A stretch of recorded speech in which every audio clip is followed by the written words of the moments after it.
আসসালামু আলাইকুম বন্ধুরা, এই যে দেখেন আজকে সাগরের মাছ কাটলাম। কাটা সব আমাদের সাগরের মধ্যে একটা দনি আছে, এটার মধ্যে সবগুলো আনলাম। এখন কাইটটা মনে করুন মাছগুলো কাইটটা খালি খালি মাছটি কাটাগুলো ফেলায় খালি মাছটি আমরা প্যাকেট করব। প্যাকেট করে আবার আমাদের কোম্পানির দোকান আছে, দোকানে সাপ্লাই করব। সেই দোকান থেকে আবার যাবো রিসোর্টে সাপ্লাই।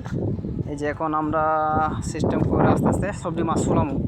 একটা মাছ চুলাইতে মনে একদম খাসির মতন আপনি চামড়াগুলো চুলাইতে হবে, তারপরে ভিতরের আড্ডিগুলো একবারে কাটাগুলো একদম সুন্দরভাবে লওয়া যায়। কৌশলে মাছটি কাটতে হয়। প্রথম আপনার মাথাটা ফালাই দিব, তারপর মাথাটা ফালার পরে চামড়াগুলো সেলতে হইব। আস্তে আস্তে সাথে থাকুন, দেখতে পারবেন। মাছ কাটাটা আপনার খুবই কৌশল এবং একদম ইজি, তবে কাটতে কাটতে অভ্যাস হয়। আর কাটার কৌশল জানা থাকলে একদম ইজি। হঠাৎ করে মনে করুন মাছ কাটলে আপনি অনেক পারবেন, কিন্তু একটু কষ্ট হবে। আমিও প্রথম একটু কষ্ট হইতো, তারপর আস্তে আস্তে আস্তে মনে হয় কাটতে কাটতে মোটামুটি আইডিয়া এসে। কাজ শেখার শেষ নাই, কাজ করারও শেষ নাই। এখন আস্তে আস্তে আমি এটা চলাইতেছি। আজকে অনেকগুলো মাছ কাটতে কাটতে প্রায় অনেক টাইম যাবে, তবুও চেষ্টা করবো একটু তাড়াতাড়ি প্যাকেট করার লাগি। আসলে তো ভিডিও বালাডিয়া করতে পারি না, একা একা ভিডিও করতে হয়তো। আর আমাদের কোম্পানির যে লোকগুলো আছে সবাই বিজি থাকে, কেউ ফোন নেওয়ার সুযোগ পায় না। কিন্তু আমি একটু পুরানা কি কোম্পানির মধ্যে হালকা কয়েকদিন একটু বেশি দিন কাজ করছি, তাই হালকা হালকা ফোন আতর লইলে একটু একটু ভিডিও করে করে আপনারা দেখায়। কিন্তু ভিডিওগুলো অনেক কাজ করার লাগে, অনেক কাজ করে ভিডিওগুলো ছাড়লে খুব সুন্দর হয়, কিন্তু কাজ করার সময় পাই না। এই একটু মিনিট সারি এমনি আপনারা মোটামুটি দেখেন। ভুল হলে আপনারা অবশ্যই কমেন্টে জানাবেন।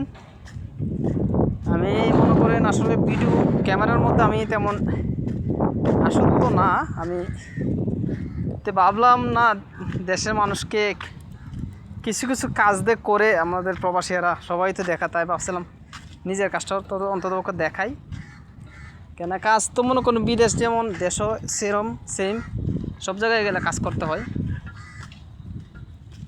তাই আমরা বিদেশ প্রবাসী যারা আছে সবাই ভাবে আমরা দেশে গেলে কী কাজ করব। আর দেশের মানুষে ভাবে আইরে লোকটা বিদেশ থেকে আসছে, এখন আবার দেশে কাজ করে। এইটা একটা ভুল ধারণা মানুষের। আমাদের দেশে সবচেয়ে বেশি কথাটা চলে। সবাই বলে বিদেশ থেকে আইসে যখন আবার কাজ করে, বিদেশ থেকে আইসে আবার এই কাজটা করে। আরে ভাই, বিদেশ থেকে গিয়ে কি ঘুমাই খাইব এরকম সিস্টেম আছে? আমাদের দেশের মানুষের আসলে এই কথাটা খুবই বোঝার দরকার সবাই। আর অনেক মানুষের সরাসরি কয়লা বেটা অত বছর বিদেশ করছো, আবার আইসো দেশের মধ্যে কাজ করবার লাগি। যাই হোক, আমাদের যারা এই কথাটা বলেন অবশ্যই তারা কথাটা একটু সুন্দরভাবে বলবেন। আসলে কর্ম ছাড়া কোনো জায়গায় কাজ থাকা যায় না। কর্ম করবেন, মন ভালো থাকবো, সব ভালো থাকবো, সংসার চলবে। কাজ করলে যে কোনো কাজ, ব্যবসা কোন কোন, কিন্তু হালাল যে কোনো কাজ করেন আপনার মন ভালো থাকবো, শান্তি পাইবেন, ঘুমাইতে শান্তি পাবেন। কিন্তু বাটফারি দান্দালি সামসেমি করলে অশান্তি আর ঘুমে ধরতো না রাত্রে। এই আর কি। তাই সব জায়গায় মধ্যে সবাইরই বলি কাজ করতেই হবে অবশ্যই, যে কোনো কাজ করতে হবে।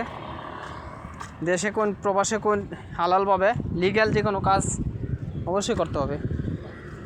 আসলে আমি দোকানের কাজ করি, আমার কোম্পানির মধ্যে সবাই একটু 2জন ছুটিতে গেছে। তারপরে আমি এখন 2-3 জায়গায় যাওয়ার লাগে মাছ